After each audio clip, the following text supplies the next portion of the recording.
আসসালামু আলাইকুম রহমতুল্লাহ। আজকে আমরা গেছিলাম আমাদের পুকুরে মাছ ধরার উদ্দেশ্যে। তো আমাদের পুকুরে মাছ আমরা আগে ধরে ফেলছি। তো মাছ ধরার সময় অল্প পরিমাণ আমরা পানি রেখে দিয়েছিলাম, আপনারা দেখছিলেন। তো ওইখানটা আমরা ধান লাগার জন্য অল্প পরিমাণে পানি রেখে দিয়েছিলাম। তো পানি রেখে দেওয়ার কারণে ওর ভিতরে যে ছোট মাছগুলো ছিল আর কি, ওইগুলো আমরা ধরতে পারিনি।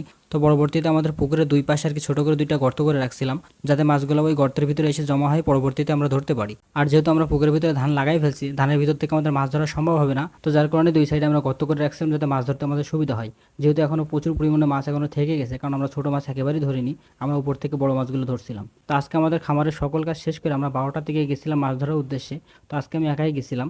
তো যার সময় সাথে করে আমি একটা ঠেলা জাল নিয়ে গেছিলাম। তো যেহেতু মাছগুলো পানি শেষে ধরবো, তো ওর ভিতরে যেহেতু প্রচুর পরিমাণে ছোট মাছ আছে, তো চিন্তা করলাম এই ঠেলা জাল যদি আমরা পেতে রাখি, তাহলে পরবর্তীতে এর ভিতরে যখন পানি ফেলবো তখন ছোট মাছগুলো এর ভিতরে থেকে যাবে। যার কারণে আমরা ঠেলা জালটা নিয়ে গেছিলাম। তো যাই হোক, ওইখানটা আমাদের সুন্দর করে গর্ত আছে এবং চারি সাইড বাঁধা আছে।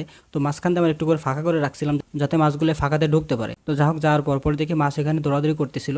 তো আমি যে মুখটা খোলা ছিল ওইটা সুন্দর করে বেঁধে নিয়েছিলাম। তো বেঁধে নেওয়ার পরপরই সেচার কাজ শুরু করি। তো যেহেতু ওখানে পানি একেবারেই অল্প আর গর্ত যেহেতু একেবারেই ছোট, তো যার কারণে আমাদের সেচতে একেবারেই সময় লাগছিল না। অল্প সময়ের ভিতরে আমাদের সেচা হয়ে গেছিল। তো সেচার পর ওর ভিতরে যে কচুরি পানাগুলো ছিল সেগুলো আমরা তুলে ফেলছিলাম। তুলে ফেলার পরপরই আর কি মাছ দেখতে পাই। তো মাশাআল্লাহ প্রচুর পরিমাণে এখানে মাছ ছিল গর্ত হিসেবে, যেহেতু ছোট গর্ত, ওই গর্তের ভিতরে এতগুলো মাছ আসলে আমি ভাবতে পারছিলাম না এতগুলো মাছ এখানে পাবো আর কি। তো যাই হোক, এখানে আমাদের বিভিন্ন রকমের মাছ ছিল। তো বিশেষ করে এখানে চ্যাং মাছ আর টাকি মাছের ভাগটা বেশি ছিল, এবং পুঁটি মাছও ছিল, কিন্তু তুলনামূলক আমরা পুঁটি মাছ কম পাইছিলাম। কিন্তু অন্যান্য বিভিন্ন ধরনের মাছই ছিল এখানে। এখানে নয়না মাছ ছিল, ট্যাংরা মাছ ছিল, গোসি মাছ ছিল, জিএল মাছ ছিল, বিভিন্ন ধরনের মাছ ছিল এখানে আর কি। তো যাই হোক, এখানটায় মোটামুটি আমরা বেশ কিছু মাছ পাইছিলাম, যেহেতু এখানে দুইটা গর্ত আমাদের সেচতে হবে। দুইটা গর্ত মিলাই মোটামুটি আমরা 3-4 কেজির মতো মাছ পাইছিলাম। সব মাছ গর্তের ভিতরে থাকে না, কিছু পরিমাণ মাছ গর্তের ভিতরে থাকে, আর বেশিরভাগ মাছ সব ধান ক্ষেতের ভিতরেই থাকে আর কি। তো যাই হোক, গর্তের ভিতরে যে মাছগুলো ছিল সেগুলো আমরা ধরে আনছিলাম।